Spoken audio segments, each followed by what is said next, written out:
¿Qué tal? Buenas noches, ¿cómo están? Buenas noches, buenas tardes, depende cuando vean este mensaje. Esta clase va a tener que ver con el comienzo de la unidad 2. Comienzo de la unidad 2 o los temas de la unidad 2 van a estar centrados en dos ejes principales que son el estructuralismo y el postestructuralismo. Ahora voy a compartir con ustedes pantalla para recorrer un poco cuáles son las lecturas de esta unidad, al menos las lecturas principales. Suelo, por ahí si encuentro algún artículo o algo más que pueda sumar para ayudarlos y despejar conceptos, también suelo compartirlo con ustedes. Voy a apagar mi cámara y compartir pantalla un momento. Ahí está. Les muestro, bueno, esta es la presentación que les voy a compartir hoy. Y ahí ya estoy ingresando para mostrarles el recorrido de los elementos de esta unidad. Mientras tanto que ingresa les comento, vamos a trabajar principalmente con estas dos corrientes literarias, pero además dentro de lo que es la literatura, lo que les voy a proponer como lectura de la unidad va a ser la novela de Ernesto Sábato, El túnel, ¿sí? Acá estoy en nuestra unidad número 2. Como textos teóricos, contamos con teoría contemporánea, la teoría literaria contemporánea de Selden, teorías de la literatura del siglo XX, de Fokema, Terry Eagleton, Introducción a una teoría literaria. También vamos a trabajar con Barthes y Foucault, con estos dos autores principalmente respecto de lo que es la figura del autor, el artículo también de Roland Barthes respecto, que se llama, perdón, El susurro del lenguaje, y un texto sobre estética y arte. Van a poder encontrar acá como dos links aparte. Tengo que subir todavía la novela de Sábato como archivo. Igual obviamente está disponible en internet, así que la pueden buscar y descargarla. Tenemos una entrevista como material audiovisual, tenemos una entrevista a Ernesto Sábato y también tenemos la película. Sobre el túnel se filmó una película tomando los recaudos necesarios, teniendo en cuenta que es un material fílmico, es decir, una transposición de géneros, con lo que eso implica, pero me parece interesante como para poder complementar lo que es la lectura de la novela. En cuanto a esto, lo que es la lectura de la novela, les pido que, más allá del material teórico, la vayan haciendo,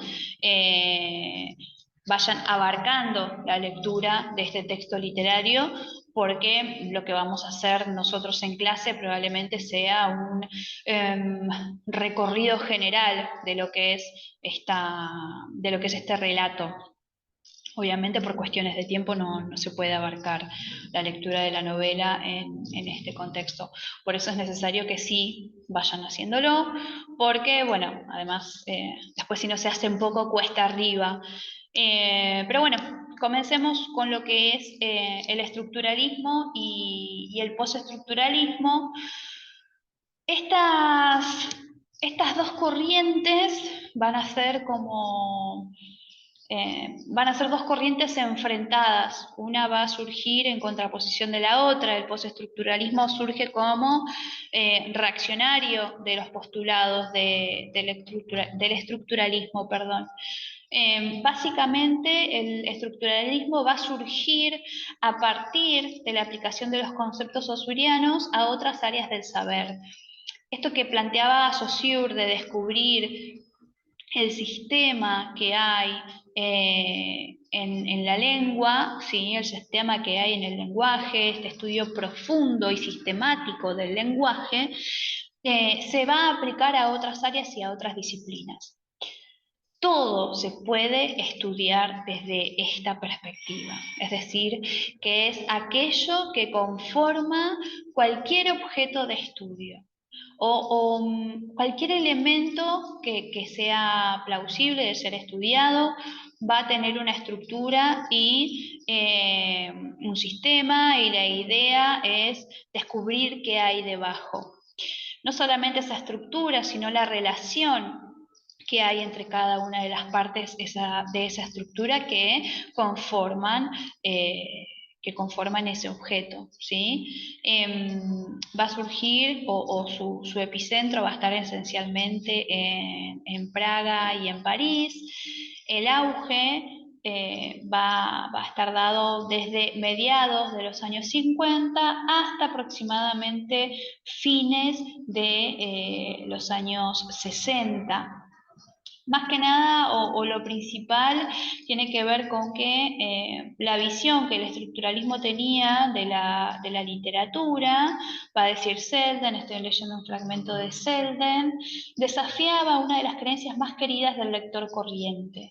Durante mucho tiempo pensamos que la obra literaria era el producto de la vida creativa de un autor y que expresaba su yo esencial, que el texto era el lugar en el que entrábamos en comunión espiritual o humanística con sus ideas y sentimientos. También estaba extendida la opinión según la cual un buen libro decía la verdad acerca de la vida humana, que las novelas y las obras de teatro intentaban mostrarnos las cosas tal como eran. Esta era la visión que estaba extendida antes de la irrupción y de la intervención del estructuralismo. Continúo con Selden. Pero los estructuralistas han intentado demostrar que el autor ha muerto y que el discurso literario no tiene función de verdad.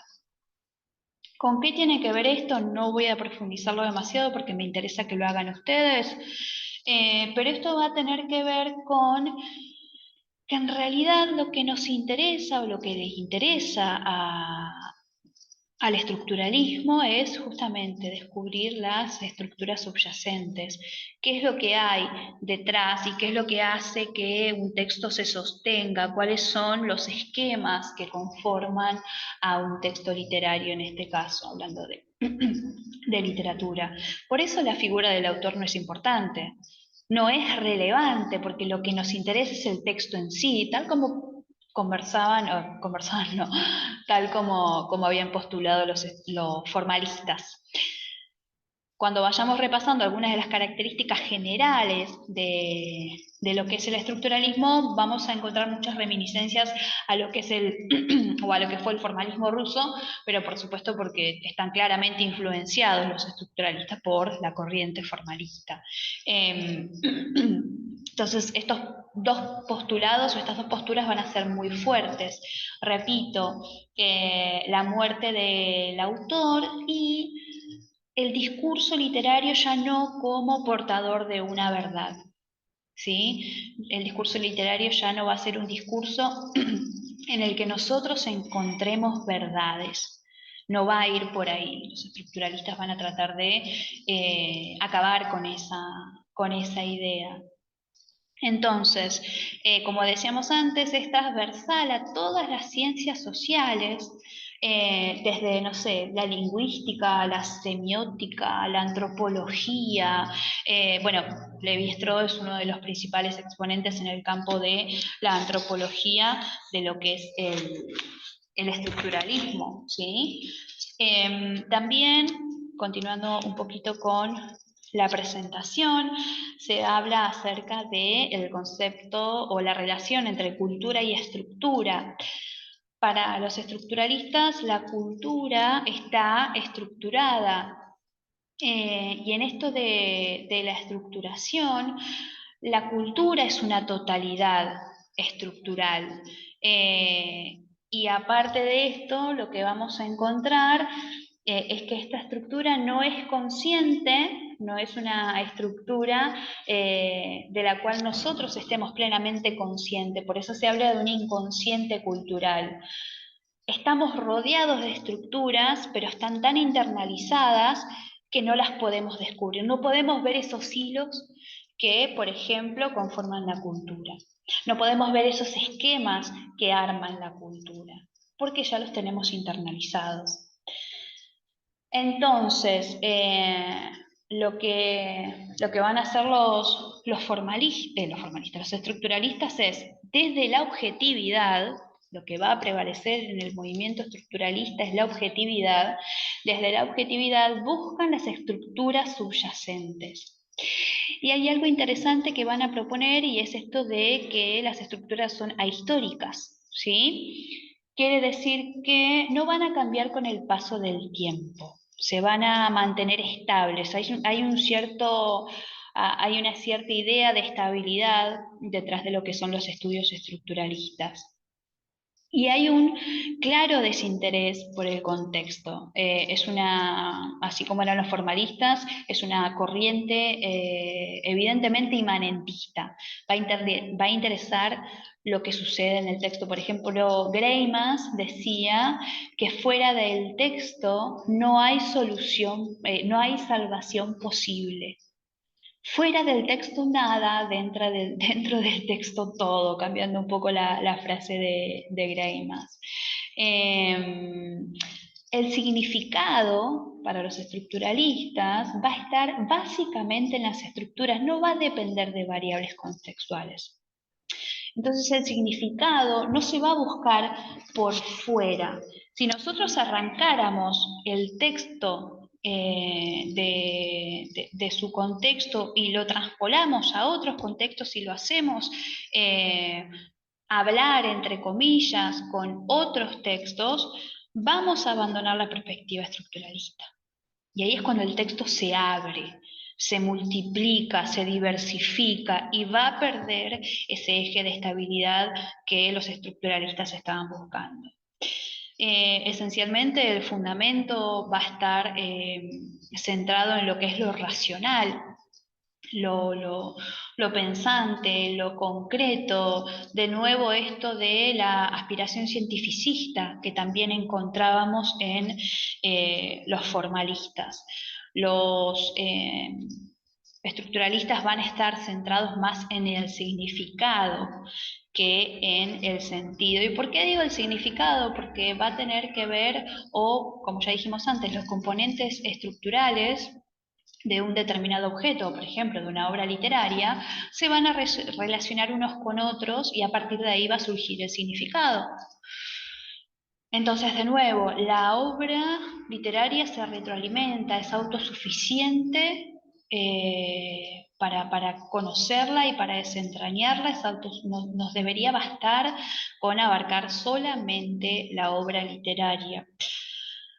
Ahora bien, y acá, por ejemplo, vamos a encontrar a Barthes, a Greimas. Acá con Barthes, por ejemplo, que Barthes en realidad primero arrancó como estructuralista y después vio la luz o encontró ciertos defectos y se pasó para el otro bando según lo que analizan. El análisis estructural del relato es una obra claramente estructuralista. Esto de los nudos, las catálisis, los indicios. Greimas para el análisis literario va a proponer lo que es el esquema actancial, esta cuestión del sujeto, del objeto, de destinador, destinatario, ayudante, oponente.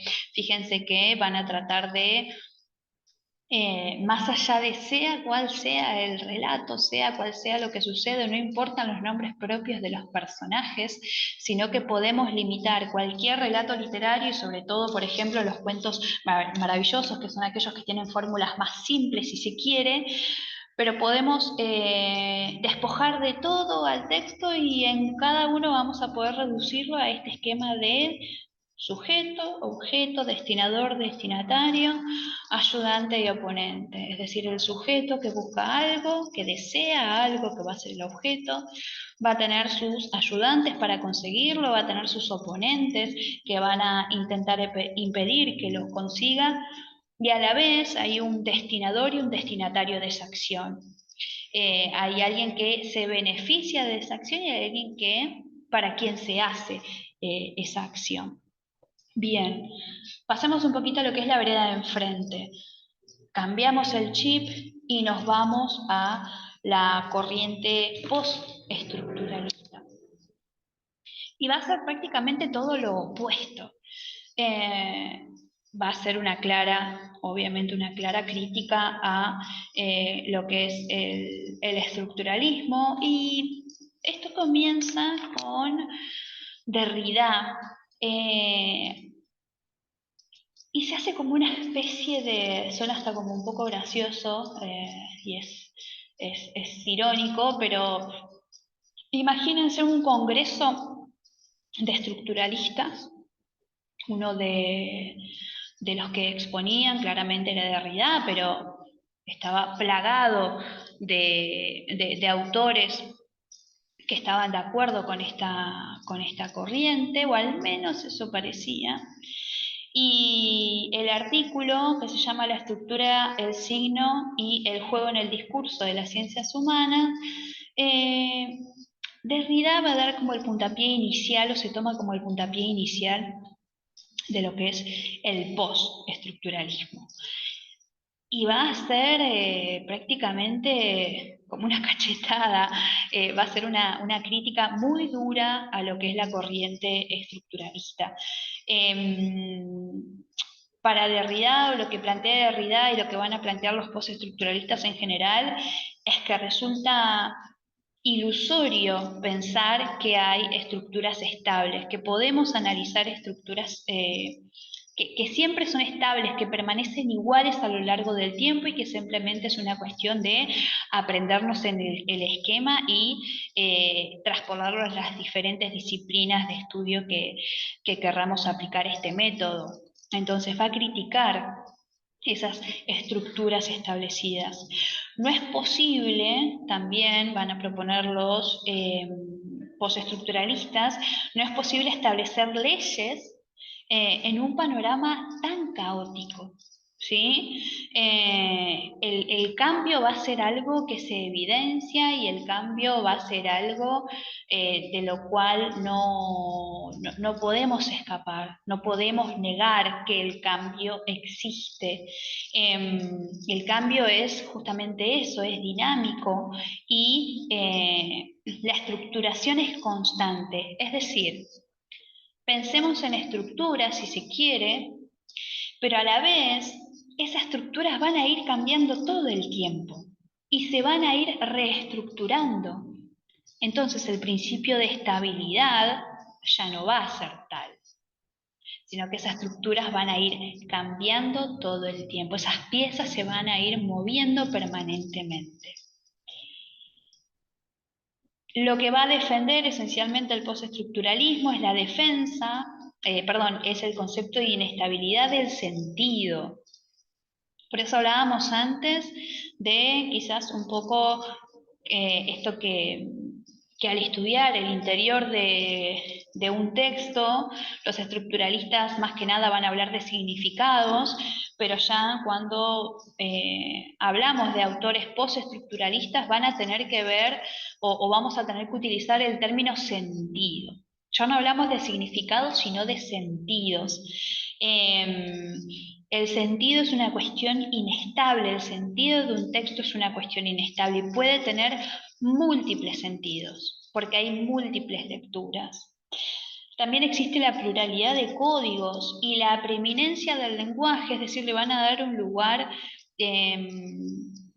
fundamental al lenguaje, y ya no como un mero reflector, como un mero reflejo de lo que es la realidad, ya el lenguaje no como una herramienta para describir la realidad, por ejemplo, sino como un constructor de realidad.